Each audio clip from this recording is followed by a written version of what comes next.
मूल बिंदु के निर्देशांक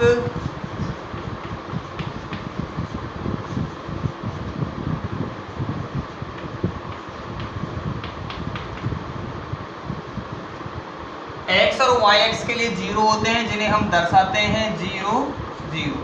पहले वाला निर्देशांक x के लिए और बाद वाला निर्देशांक हमेशा y अक्ष के लिए होगा।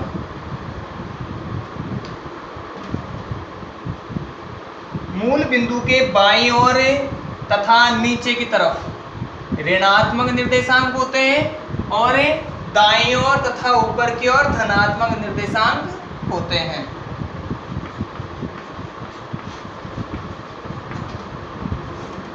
अगला है चतुर्थांश। चतुर्थ प्लस अंश अर्थात 4 टुकड़ों में बांटा गया। निर्देशांक तल को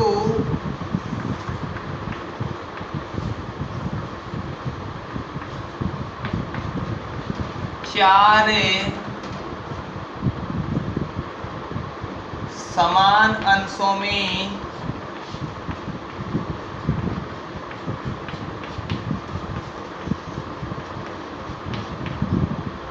बांटा जाता है,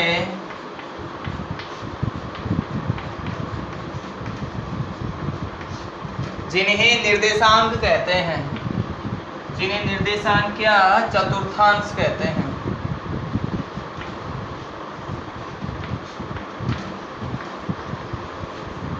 जिन्हें चतुर्थांश कहते हैं।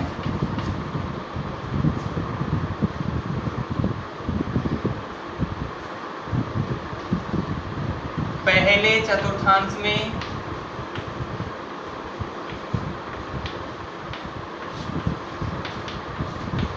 प्लस प्लस अर्थात x और y दोनों के निर्देशांक धनात्मक होते हैं।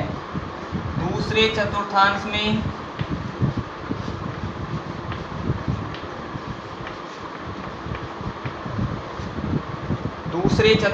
में माइनस और प्लस अर्थात x अक्ष के निर्देशांक माइनस का और y अक्ष का निर्देशांक प्लस का होता है।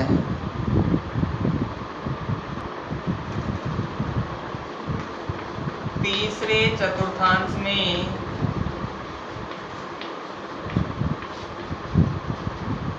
माइनस और माइनस अर्थात x अक्ष भी माइनस के अंतर्गत और y भी माइनस के अंतर्गत। चौथे चतुर्थांश में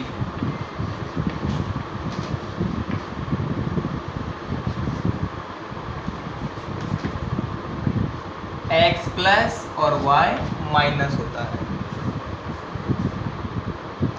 इस प्रकार चारों चतुर्थांश की अवधारणा होती है। हम एक कार्तीय तल की परिकल्पना करते हैं। इस कार्तीय तल में हम दो एक्सिस बना देते हैं। दाईं तरफ वाली जो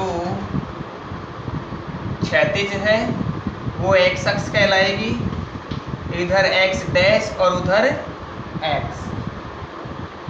जिस तरफ x बिंदु होगा वहां मान धनात्मक होगा और x डैश की तरफ ऋणात्मक होगा। ठीक वैसा ही इसे y से निर्देशित करेंगे और यहाँ y डैश से निर्देशित करते हैं।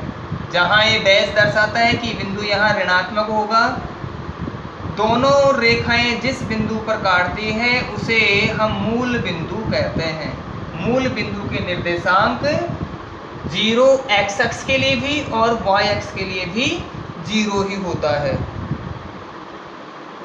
यहाँ इसमें इधर की तरफ प्लस में जाता है, +1 +2 +3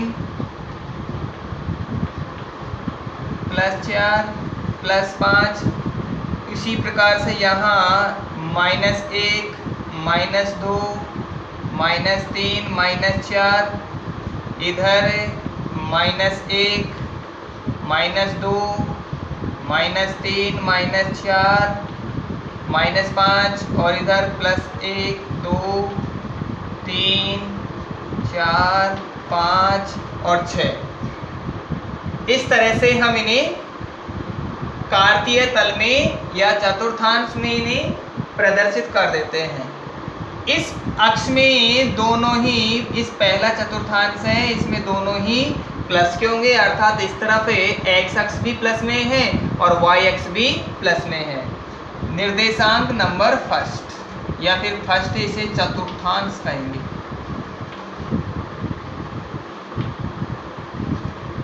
इधर है सेकंड चतुर्थांश।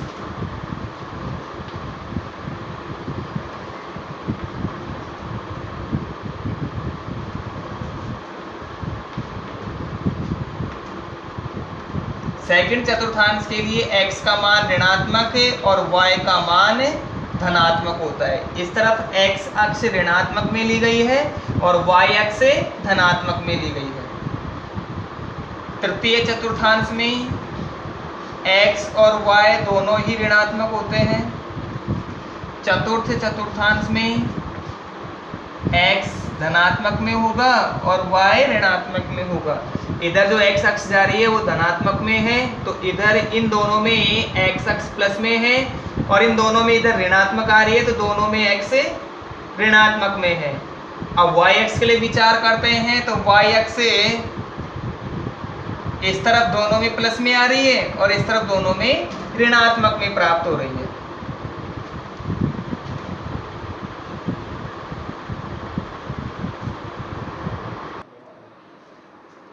अब लिखते हैं हम x अक्ष।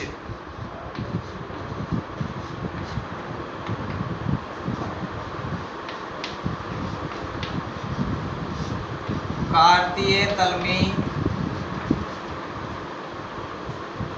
क्षैतिज अर्थात आडी, क्षैतिज कहते हैं हम आडी रेखा, क्षैतिज रेखा को x अक्ष कहा जाता है।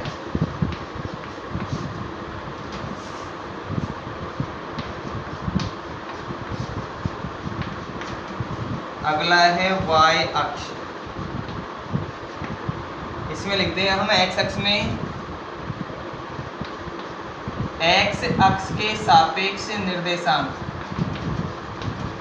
x अक्ष के सापेक्ष निर्देशांक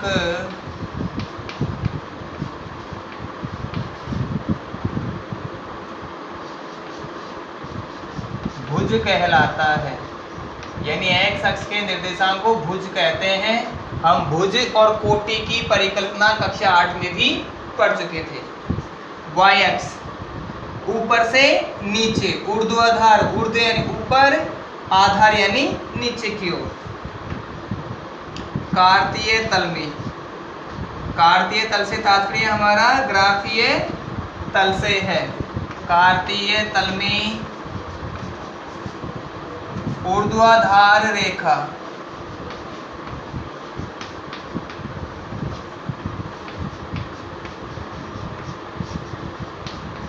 ऊर्ध्वाधर रेखा को y अक्ष कहते हैं।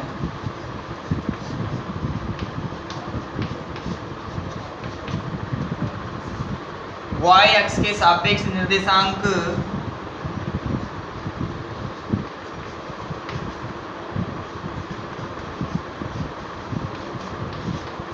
y अक्ष के सापेक्ष निर्देशांक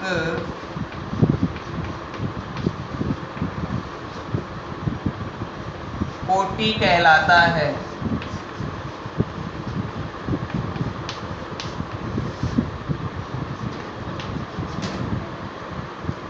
y अक्ष के सापेक्ष निर्देशांक कोटि और x अक्ष के सापेक्ष निर्देशांक भुज कहलाता है। भुज और कोटि की परिकल्पना यहाँ हम क्लियर कर चुके हैं।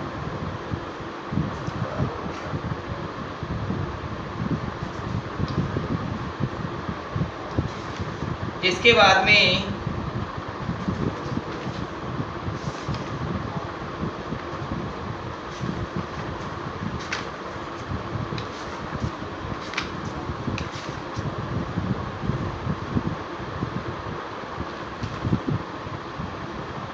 इन निर्देशांक अक्ष, निर्देशांक बिंदुओं आदि के आधार पर इस प्रश्नावली को वे प्रारंभ करेंगे।